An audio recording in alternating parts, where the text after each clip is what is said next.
पिछली क्लास में हमने आप लोगों को बताया था सरल घन एकक सेल के लिए संकुलन दक्षता की गणना करना।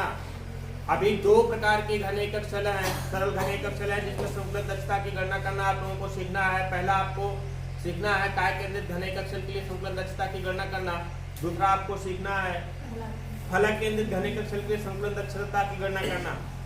काय केंद्रित घन एकक सेल के लिए संकुलन दक्षता की गणना करने के लिए आप लोगों को जानना पड़ेगा कि काय केंद्रित घन एकक सेल में जिस परमाणु जिस घन का निर्माण होता है, या कह सकते हैं काय केंद्रित घन एकक सेल में जो घन होता है उस घन के भुजा की लंबाई कितनी होती है। भुजा की लंबाई कितनी होती है, उस घन के लिए भुजा की लंबाई कितनी होती है। उस घन के लिए भुजा की लंबाई होती है a बराबर 4/√3 इंटू r। इसका डेरिवेशन अभी हम आगे बताएंगे। इसका डेरिवेशन अभी हम आगे बताएंगे कि काय केंद्रित घन एकक सेल के लिए मान लीजिए आपका क्या है, काय केंद्रित घन एकक सेल है। ये क्या है आपका काय केंद्रित घन एकक सेल है। काय केंद्रित घन एकक सेल के लिए बारे में हमने बताया था कि एक परमाणु यहाँ पाया जाता है, तो एक परमाणु यहाँ पाया जाता है, तो एक परमाणु कहाँ पाया जाता है, बीचों बीच पाया जाता है। एक परमाणु यहाँ पाया जाता है ना, एक परमाणु यहाँ पाया जाता है ना। तो ये होता तो है विकर्ण आपका डायगोनल, ये तो विकर्ण होता है, लेकिन ये क्या होता है आपकी एक भुजा होती है। तो काय केंद्रित घन एकक सेल के लिए भुजा की लंबाई बराबर फार्मूला क्या होता है, काय केंद्रित घन एकक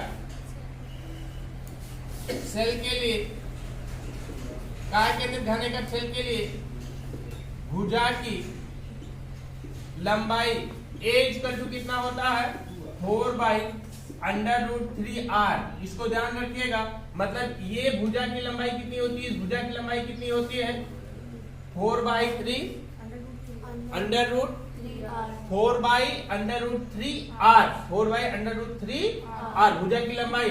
अब सोच रहे होंगे सर ये आया कहां से। अभी हम आगे इसका डेरिवेशन अलग से आपको बताएंगे कि भुजा की लंबाई एज करटू 4/√3r आया कहां से। ये तो काय केंद्रित घन एकक सेल के लिए होता है। इसी तरीके से फलक केंद्रित घन एकक सेल के लिए भुजा की लंबाई क्या होती है, फलक केंद्रित घन एकक सेल के लिए, फलक केंद्रित घन एकक सेल के लिए भुजा की लंबाई बराबर, फलक केंद्रित घन एकक सेल के लिए भुजा की लंबाई बराबर क्या होती है, एज करटू क्या होता है 2√2r। ये ध्यान दीजिएगा। फलक केंद्रित घन एकक सेल के लिए भुजा की लंबाई, फलक केंद्रित घन एकक सेल के बारे में हमने बताया था कि एक मान लीजिए घन है, ये घन है, तो यहाँ पर परमाणु कहाँ कहाँ पाए जाते हैं। एक परमाणु आपका यहाँ पाया जाएगा, तो दूसरा परमाणु आपका यहाँ पाया जाएगा, और तीसरा परमाणु कहाँ पाया जाता है, फलकों के बीच में पाया जाता है। तो इस के लिए भुजा की लंबाई कितनी होती है, भुजा की लंबाई कितनी होती है, एज इक्वल टू 2√2r। और काय केंद्रित घन एकक सेल के लिए भुजा की लंबाई कितनी होती है 4/√3 इंटू r। इसको याद रखिएगा, अभी इसका काम लगेगा आगे, है ना। अब हेडिंग बनाइए आप लोग, हेडिंग बनाइए आप लोग। काय केंद्रित घन एकक सेल के लिए संकुलन दक्षता, काय केंद्रित घन एकक सेल के लिए संकुलन दक्षता।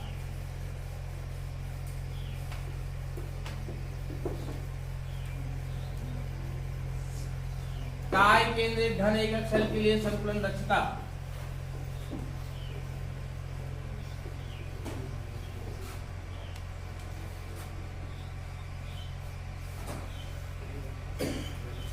काय केंद्रित घन एकक सेल के लिए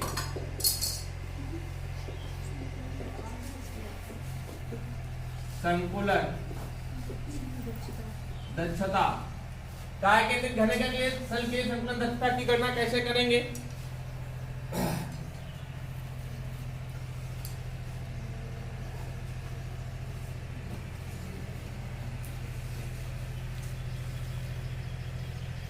लिखेंगे। माना इकाई सेल, माना इकाई सेल की लंबाई बराबर कितना a, इकाई सेल की लंबाई बराबर a, और गोले की परमाणु त्रिज्या, गोले मतलब किसकी, परमाणु की त्रिज्या बराबर r।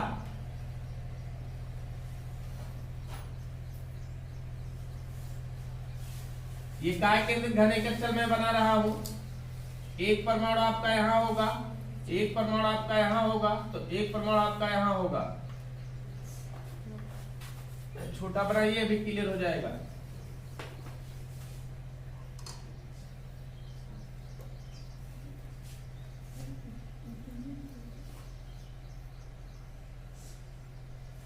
काय केंद्रित घन एकक स्थल की बात मैं कर रहा हूं। एक परमाणु आपका यहां होगा, तो दूसरा परमाणु आपका यहां होगा, तो तीसरा परमाणु आपका यहां होगा। ये क्या होता है आपका, विकर्ण होता है ना।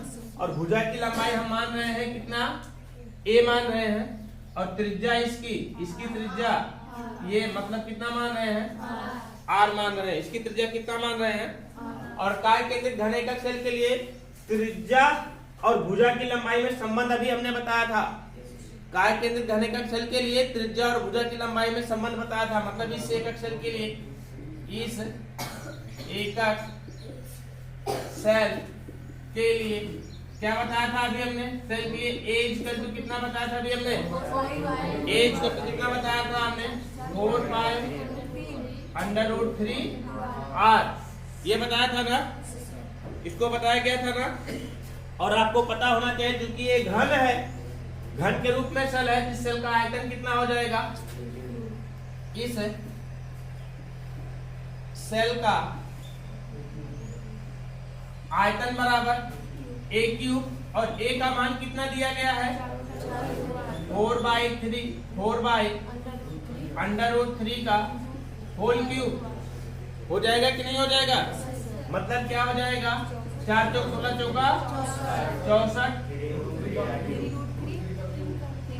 फिर क्या हो जाएगा, अंडर रूट कितना हो जाएगा ये बताइए, 3√3 और इंटू क्या हो जाएगा आपका r क्यूब। ये आया क्या आपका आयतन आ गया, किसका आयतन आ गया, ये पूरे घन का आयतन आ गया ना, पूरे घन का आयतन आ गया ना। और ये है कि क्या, परमाणु है ना, तो हम निकालेंगे एक गोलक का आयतन। एक गोलक का आयतन का मतलब एक परमाणु का आयतन निकालेंगे, और एक परमाणु का आयतन का फार्मूला कितना होता है, 4/3। तो लिखेंगे हम एक गोलक का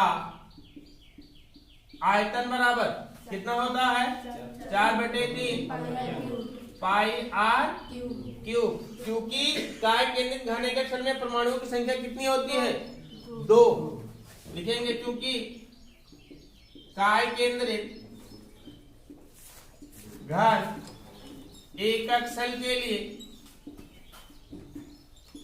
काय केंद्रित घन एकक स्थल के लिए परमाणुओं की संख्या बराबर, परमाणुओं की संख्या बराबर 2। मतलब कि टोटल इसमें कितने परमाणु उपस्थित होते हैं, 2 परमाणु उपस्थित होते हैं। जब 2 परमाणु उपस्थित होते हैं तो संपूर्ण परमाणुओं का आयतन होगा कि नहीं होगा। तो लिखेंगे यहां पर हम, अतः 2 परमाणु का आयतन, परमाणु का आयतन बराबर 2 × 4/3 पाई r क्यूब। ये होगा कि नहीं होगा। अब देखिए, आपको पता होना चाहिए कि घन का आयतन आ गया, घन का आयतन आ गया, और जितने परमाणु इसमें उपस्थित है समस्त परमाणुओं का आयतन आ गया। घन का आयतन आ गया, जितने परमाणु उपस्थित है समस्त परमाणुओं का आयतन आ गया। तो हम फार्मूला जानते हैं, क्या फार्मूला जानते हैं, समस्त परमाणुओं का आयतन बटे घन का आयतन, मतलब सेल का आयतन, वही घन का मतलब सेल का आयतन, और गुणे 100। मतलब कि काय केंद्रित घन एकक स्थल के संकुलन दक्षता, संकुलन दक्षता इक्वल टू क्या हो जाएगा आपका, समस्त परमाणुओं का आयतन, या सीधा सीधा लिखिएगा क्या, परमाणुओं का आयतन बटे किसका आयतन, घन का आयतन। सेल बोले तो किसका, घन का आयतन, और गुणे 100 बराबर परमाणुओं का आयतन कितना है आपका, 2 गुणे 4/3 22/7 r³ बटे क्या हो जाएगा आपका, सेल के a³ नहीं आया, कितना है आपका, कितना आया है 64/3 r³, ये कट जाएगा, अब गुणे 100। इसको सॉल्व करिएगा आप लोग, जब इसको सॉल्व करिएगा तो आएगा आपका लगभग 68%। कितना आएगा, 68% आएगा। यही क्या हो जाएगा, काय केंद्रित घनीभूत सेल के लिए संकुलन दक्षता। नोट कर लीजिए।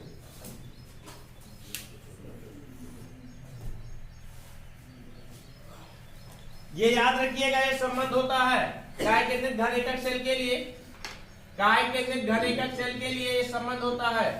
भुजा की लंबाई equal to a equal to कितना होता है, 4/√3 इंटू r। इस संबंध को अभी हम आगे बताएंगे, इस संबंध को अभी हम आगे बताएंगे। वो तो था काय केंद्रित घनीभूत सेल के लिए। अब यही संकुलन दक्षता आपको जानना है किसके लिए, फलक केंद्रित घनीभूत सेल के लिए संकुलन दक्षता। तो हेडिंग बनाएंगे आप लोग, फलक केंद्रित घन एकक सेल के लिए संकुलन दक्षता। फलक केंद्रित घनीभूत सेल के लिए संकुलन दक्षता की गणना करना। आपको हमने बताया फलक केंद्रित घनीभूत सेल के लिए क्या होता है, मतलब एक परमाणु कहां पाया जाता है, फलकों पर पाया जाता है। एक परमाणु कहां पाया जाता है, फलकों पर पाया जाता है। और आपको पता होना चाहिए, लिखेंगे माना सेल में भुजा की लंबाई बराबर a, और फिर सेल में क्या उपस्थित होते हैं, परमाणु ना, परमाणु का मतलब गोलक, लिखेंगे परमाणु, ब्रैकेट लिख लेंगे यहां पर क्या, गोलक की क्या परमाणु त्रिज्या बराबर कितना, r। परमाणु त्रिज्या बराबर कितना, r, है ना। और फिर इस सेल में हम जानते हैं, इस सेल में हम जानते हैं, इस सेल के लिए, इस सेल के लिए, इस सेल के लिए, इस सेल के लिए क्या होता है, हमने बताया है अभी आपको, a इक्वल टू कितना होता है, 2√2 r होता है ना। क्योंकि फलक केंद्रित घनीभूत सेल भी एक घन ही तो है, तो घन का आयतन बोलो या उसी सेल का आयतन बोलो। लिखेंगे सेल मतलब किसका, घन का आयतन, का आयतन बराबर a³, और a का मान हम जानते हैं कितना है आपका, 2√2 r का होल क्यूब। हो जाएगा कि नहीं, मतलब आएगा कितना आपका 16√2 इंटू r³, ये आएगा कि नहीं। और फिर लिखेंगे कि इस घन में उपस्थित एक परमाणु का आयतन, घन में उपस्थित कितने परमाणु का आयतन, एक परमाणु का आयतन, एक परमाणु का आयतन बराबर 4/3 πr³। टोटल कितने परमाणु उपस्थित है, होते हैं 4। फलक केंद्रित घनीभूत सेल में उपस्थित परमाणुओं की संख्या बराबर, लिखेंगे यहां पर हम फलक केंद्रित घन एकक सेल में उपस्थित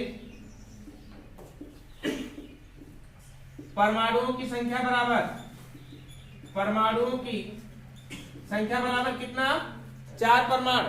तो लिखेंगे 4 परमाणु का आयतन, 4 परमाणु मतलब 4 परमाणु क्या होता है जानते हैं? 4 परमाणु वो होता है जो आयतन परमाणु के द्वारा क्या किया गया है, घेरा गया है ना। 4 परमाणु मतलब कि घेरा गया आयतन, घेरा गया आयतन, 4 परमाणु का आयतन मतलब कि घेरा गया आयतन। घेरा गया आयतन कितना हो जाएगा? 4 × 4/3 पाई आर क्यूब। ये होगा कि नहीं होगा? तो संकुलन दक्षता कितनी हो जाएगी आपकी? संकुलन दक्षता बराबर क्या हो जाएगा? परमाणु द्वारा घेरा गया आयतन बटे सेल का कुल आयतन गुणे 100। लिखेंगे हम यहाँ पर कि संकुलन दक्षता बराबर परमाणुओं द्वारा घेरा गया आयतन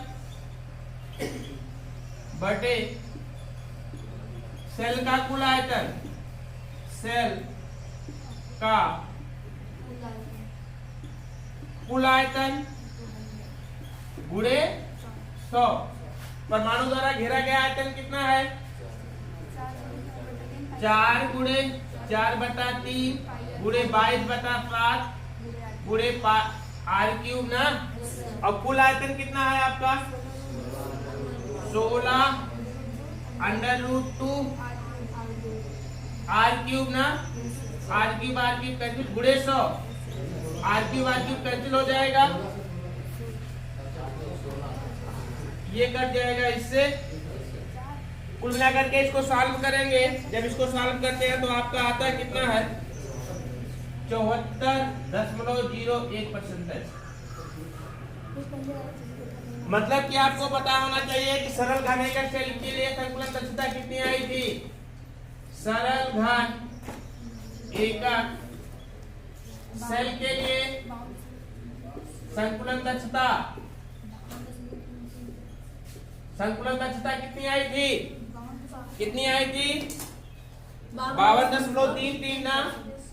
52.33। इसी तरीके से काय केंद्रित घन एकक सेल के लिए काय केंद्रित घन एकक सेल के लिए कितना आया था? 68% है ना। और फलक केंद्रित के लिए कितना आया आपका? फलक केंद्रित घन एकक सेल के लिए कितना आया आपका? 74.01%। मतलब कि काय केंद्रित घन एकक सेल में परमाणुओं की संख्या कम थी, मतलब घेरा गया आयतन कम था, इसलिए इसका संकुलन दक्षता कितना आया? कम आया। और जबकि फलक केंद्रित घन एकक सेल में परमाणुओं के द्वारा घेरा गया आयतन अधिक था, इसलिए इसकी संकुलन दक्षता अधिक है। नोट कर लीजिए।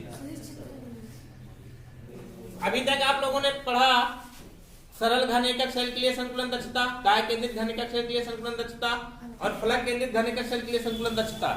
अब हम आपको बताएंगे क्रिस्टल संरचना से तत्व के घनत्व का परिकलन। क्रिस्टल संरचना से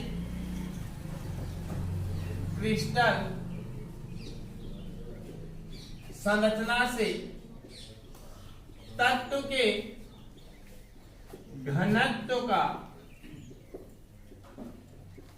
परिकलन।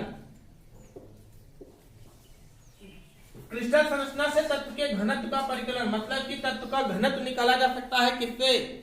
उस तत्व के क्रिस्टलीय संरचना से।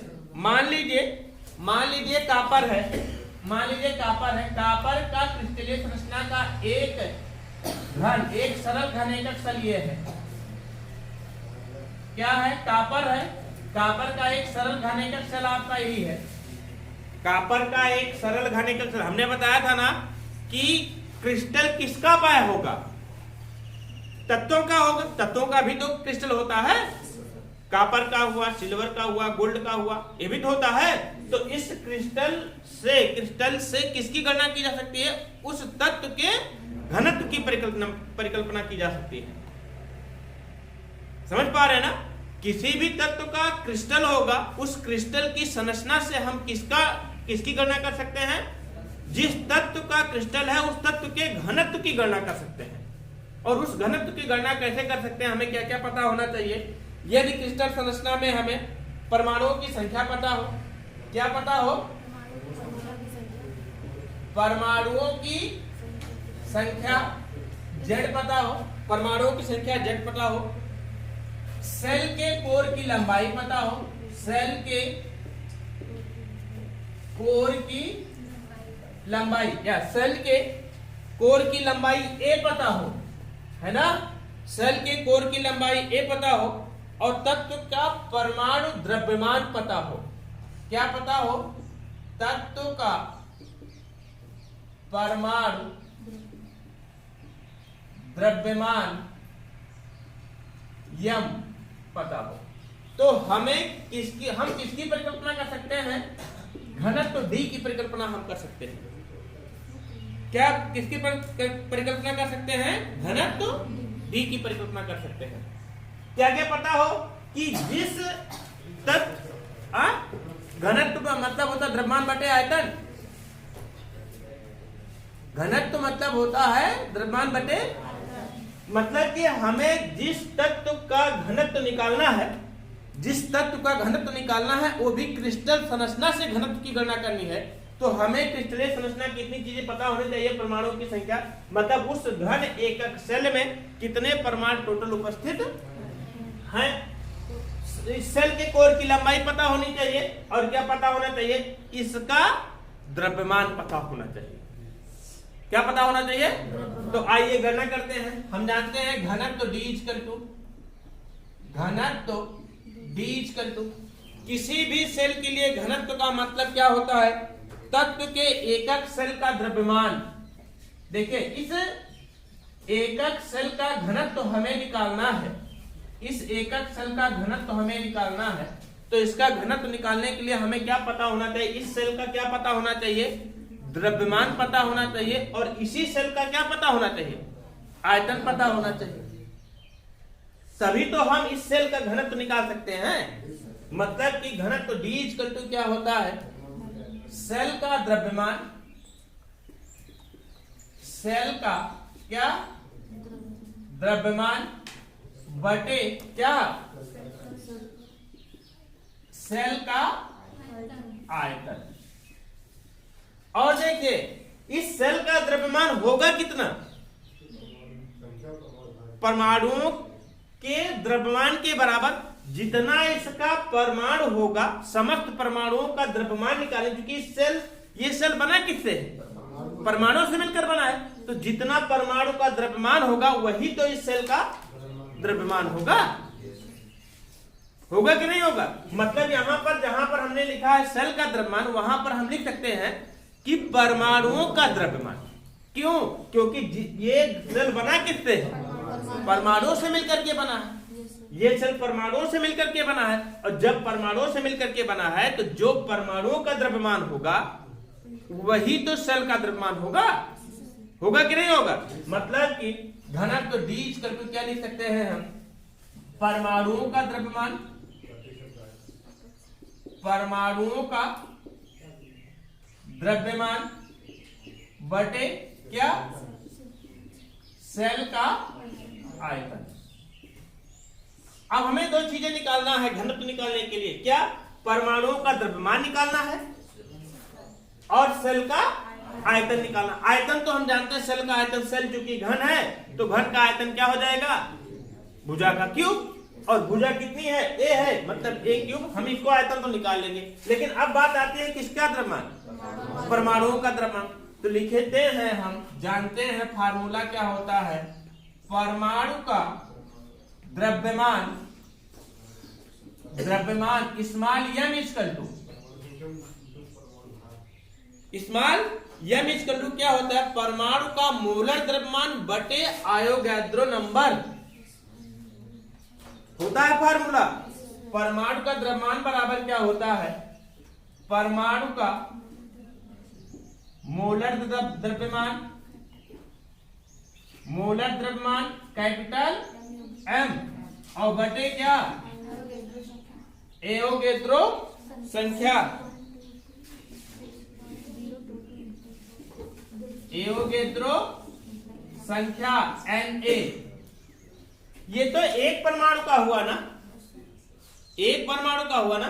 और परमाणुओं की संख्या कितनी होती है? भाई एक परमाणु का होगा जितना हो जाएगा, लेकिन परमाणुओं की संख्या कितनी होती है? Z। तो लिखेंगे अतः, यहां लिख सकते हैं एक परमाणु का द्रव्यमान, अतः Z परमाणु का द्रव्यमान, परमाणु का द्रव्यमान स्मॉल m इक्वल टू कितना हो जाएगा? Z into capital M by N। होगा कि नहीं होगा? और चूंकि हम जानते हैं कि Na इक्वल टू कितना होता है, Na इक्वल टू कितना होता है 6.022 इंटू 10 to power 23 परमाणु पर मोल, ये होता है परमाणु पर मोल, ये होता है ना। देखिए आपको जेड परमाणुओं का द्रव्यमान पता चल गया, जेड परमाणुओं का द्रव्यमान पता चल गया, मतलब परमाणुओं का द्रव्यमान, समस्त परमाणुओं का द्रव्यमान का मान पता चल गया ना। अब आपको निकालना क्या है? सेल का आयतन। सेल का आयतन बराबर हम जानते हैं, सेल का आयतन V सेल बोला जाता है इसे। V सेल इक्वल टू क्या होता है? भुजा क्यूब होता है ना, और भुजा कितनी है आपका? A cube. अतः घनत्व बराबर, अतः घनत्व D इक्वल टू कितना हो जाएगा? परमाणुओं का द्रव्यमान कितना निकाला है आपने? Z into M by Na, और पूरे का बटे आयतन कितना है आपका? A क्यूब बराबर आएगा कितना आपका? Z into M by Na into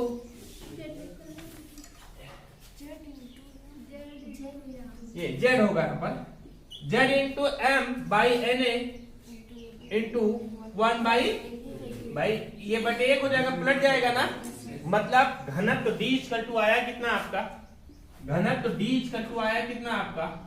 D equal to क्या फार्मूला बन गया आपका? Z into M by Na into 1 by 8, यही फार्मूला आ गया घनत्व की गणना। Z होगा, सॉरी Z होगा, यहाँ पर बोल्ड Z है, लिख रहे हैं M। D equal to Z into M by Na into A by 3। मतलब कि किसी भी तत्व के घनत्व का परिकलन हम कर सकते हैं यदि हमें क्या पता होगा? उस क्रिस्टल संरचना के एकक सेल में परमाणुओं की संख्या, परमाणु का मोलर द्रव्यमान, और फिर अयोगेद्रो नंबर, और उस एकक सेल का भुजा की लंबाई। भुजा की लंबाई पता होगी तो हम घनत्व D का परिकलन आसानी से कर सकते हैं। समझ गए कि नहीं इसको? Na का मान तो रख सकते हैं ना? हाँ, Na का मान रख सकते हैं, लेकिन क्वेश्चन में रखिए, अभी यहाँ पर कोई मतलब नहीं है। नोट कर लीजिए इसको, घनत्व का परिकलन बहुत इंपॉर्टेंट है। इस सूत्र पर कई क्वेश्चंस पूछे जाते हैं, बहुत क्वेश्चन पूछे जाते हैं। घनत्व का परिकलन कीजिए या परमाणुओं की संख्या का परिकलन कीजिए, इस तरीके से बहुत क्वेश्चन पूछे जाते हैं। ये समझ गए ना अच्छे से? चलिए नोट करिए इसको।